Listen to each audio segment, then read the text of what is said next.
ప్రశాంతంగా ఉన్న ఇజ్రాయెల్పై పాలస్తీనా మిలిటెంట్లు గత ఏడాది ఇదే అక్టోబర్ 7న దాడి చేసి 1200 మందిని ఊచకూత కోసి 251 మందిని తమ వెంట బందీలుగా తీసుకెళ్లింది.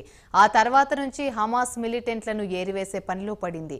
ఈ ఏడాది కాలంలో గాజాను నేలమట్టం చేసింది ఇజ్రాయెల్. హమాస్కు మద్దతుగా వచ్చిన హెజబొల్లా మిలిటెంట్లను కూడా అడ్డు తొలగించే పనిలో పడింది. హమాస్కు చెందిన కీలక నేతలు ఇస్మాయిల్ హనియాను, హెజబొల్లాకు చెందిన హసన్ నసరుల్లాను ఇజ్రాయెల్ అడ్డు తొలగించింది. ఈ రెండు టెర్రర్ గ్రూపులు ప్రస్తుతం నాయకత్వ లోపంతో సతమతమవుతున్నాయి. ఇక యుద్ధం మొదలై ఏడాది పూర్తయిన నేపథ్యంలో హమాస్ చెరలో తాము పడి నరక యాతన గురించి కొంతమంది యువతులు, మహిళలు మీడియాతో తమ వేదన పంచుకున్నారు. స్పెషల్ స్టోరీలో వారి వేదనను గురించి మరింత సమాచారం తెలుసుకుందాం.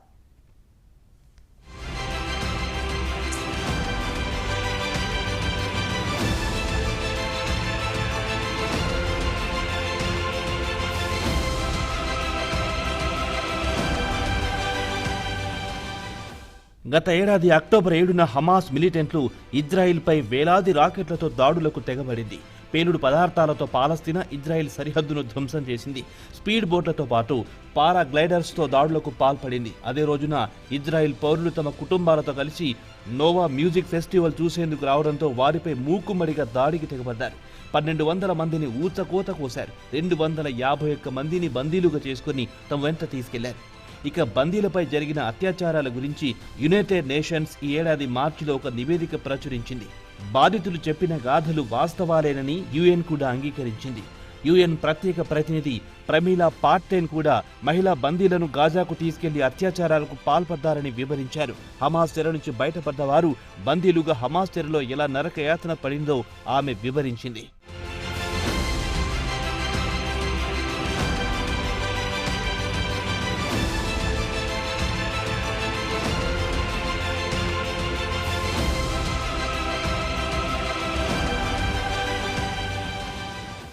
అమిత్ సౌసానా అనే 40 ఏళ్ల లాయర్ను హమాస్ మిలిటెంట్లు బందీలుగా తమ వెంట తీసుకెళ్లారు. తమపై పలుమార్లు లైంగిక దాడులకు హమాస్ మిలిటెంట్లు పాల్పడ్డారని ఆమె న్యూయార్క్ టైమ్స్ కు తెలిపారు. తనను బందీగా చేసుకుని తీసుకెళ్లిన తర్వాత నుంచి తనకు వేధింపులు మొదలయ్యాయి. 55 రోజుల పాటు తాను బందీగా ఉన్నారని, తర్వాత తనను విడుదల చేశారు. తాను బందీగా ఉన్నప్పుడు తనతో పాటు 105 మంది బందీలుగా ఉన్నారు. బందీగా వారి చెరలో రోజు తనను కొట్టేవారని, దీంతో మానసికంగా కుంగిపోయారని చెప్పారు. మహమ్మద్ అనే వ్యక్తి ఇంట్లో తనను బందీగా ఉంచారు. అతని ఇంటిని తాత్కాలిక జైలుగా మార్చారు. తరచూ అతను తన దగ్గరికొచ్చి తన షర్ట్ ఎత్తి తాకరాని చోట్ల తాకేవాడని, తనను వేధించేవాడని ఆమె తాను అనుభవించిన నరకం గురించి న్యూయార్క్ టైమ్స్ కు వివరించారు. అయితే అమిత్ కిడ్నాప్ వీడియో సోషల్ మీడియాలో వైరల్ అయ్యింది. ఆమెను కిడ్నాప్ చేసినప్పుడు ఆమె వారి చెర నుంచి పారిపోవడానికి ప్రయత్నించారు. దీంతో హమాస్ గన్మెన్ కొట్టడం కనిపించింది. గాజా సరిహద్దున ఉండే కిడ్బుర్జ్ ప్రాంతం నుంచి ఆమెను కిడ్నాప్ చేశారు.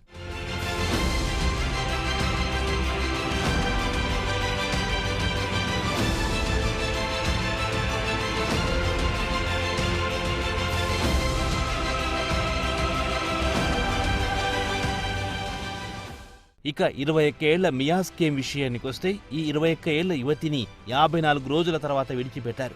ఇజ్రాయెల్కు చెందిన ఛానల్ 13తో ఆమె మాట్లాడారు. గాజాలో తాను బందీగా ఉన్నప్పటి అనుభవాలను, వాస్తవాలను ప్రజలకు తెలపాలనుకుంటున్నారని చెప్పారు.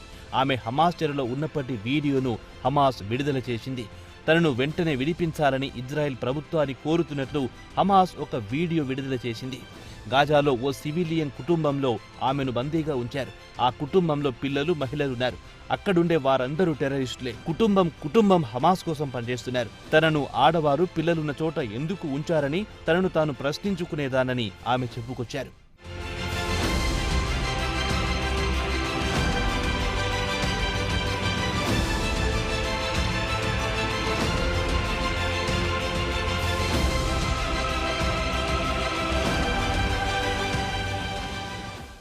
అవివి స్పైగల్ విషయానికి వస్తే, ఆమె ఇజ్రాయిల్ మహిళ. 50 రోజుల పాటు హమాస్ చెరలో గాజాలో గడిపారు. తనతో పాటు ఉన్న మహిళా బందీలంతా అత్యాచారాలకు గురైన వారే. మహిళలను దారుణంగా హింసించారని చెప్పారు. ఈ ఏడాది జనవరిలో ఆమె ఇజ్రాయిల్ పార్లమెంట్లో తాను హమాస్ చేతిలో పడ్డ నరకయాతన గురించి సభకు వివరించారు. పాలస్తీనాలో ఇప్పటికీ 136 మంది బందీలున్నారని ఆమె తెలిపారు. 62 ఏళ్ల అవివి బందీలుగా ఉన్నప్పటి సంఘటన గురించి వివరించారు. ఓ మహిళా బందీ బాత్రూంకు వెళ్లి తిరిగి వచ్చేటప్పుడు కన్నీటి పర్యాంతమయ్యిందని చెప్పారు. దాని కారణం బాత్రూంలో హమాస్ మిలిటెంట్ తాకరాని చోట తాకాడని అసోసియేటెడ్ ప్రెస్ కు వివరాలు చెప్పారు. ఆమెను ఓదార్చుదామని హగ్ చేద్దామనుకున్నా అతడు అంగీకరించలేదని అవి చెప్పుకొచ్చారు.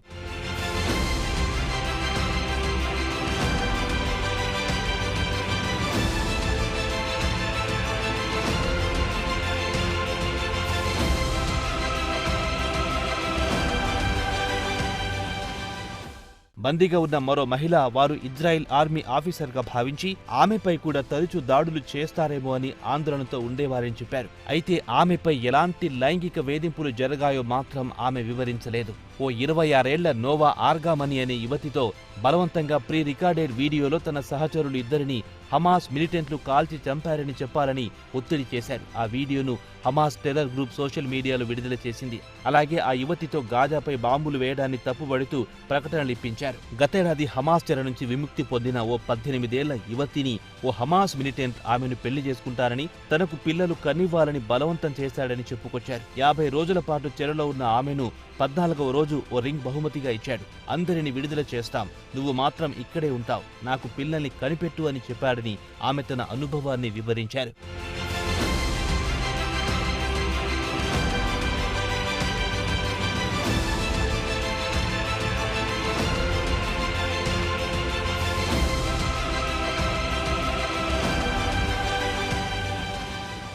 చాలా మంది బందీలు చీకటి గృహంలో మగ్గారు. బందీలుగా ఉన్న మహిళలను తరచూ కొట్టడం, రేప్ చేయడం, తర్వాత అందరూ కలిసి యువతులను చూసి చులకనగా నవ్వడం చేసేవారు హమాస్ మిలిటెంట్లు. బందీల విషయానికొస్తే మహిళల జననాంగాలు, కడుపు, కాళ్లు, పిరుదులపై గాయాలు చేసేవారు. కొంతమంది మహిళలు బ్రెస్ట్ కూడా కట్ చేశారని చెబుతున్నారు. కొంతమంది మహిళలు నెలవారీ పీరియడ్స్తో బాధపడుతున్న పట్టించుకునే నాదుడే లేరు. ఓ 12 ఏళ్ల ఫ్రెంచ్ ఇజ్రాయెల్ బాలుణ్ణి 16 రోజుల పాటు ఏకాంతంగా ఉంచారు. చిన్నపిల్లాడు ఒక్కడే ఉండాలంటే భయంతో మానసికంగా కుంగిపోయాడని బాలుడి అమ్మమ్మ చెప్పుకొచ్చారు. తరచూ బాంబుల శబ్దాలతో చెవులు చిల్లులు పడ్డాయని బాలుడు చెప్పుకొచ్చాడు. 21 ఏళ్ల టాటూ ఆర్టిస్టు మియాషే మాత్రం తనపై ఎవరైనా అత్యాచారం చేస్తారేమో అని భయపడి చచ్చారని చెప్పుకొచ్చారు. ఛానల్ 13కి ఇచ్చిన ఇంటర్వ్యూలో కిడ్నాపర్లు తనను రేప్ చేయలేదని ఊపిరి పీల్చుకున్నారు.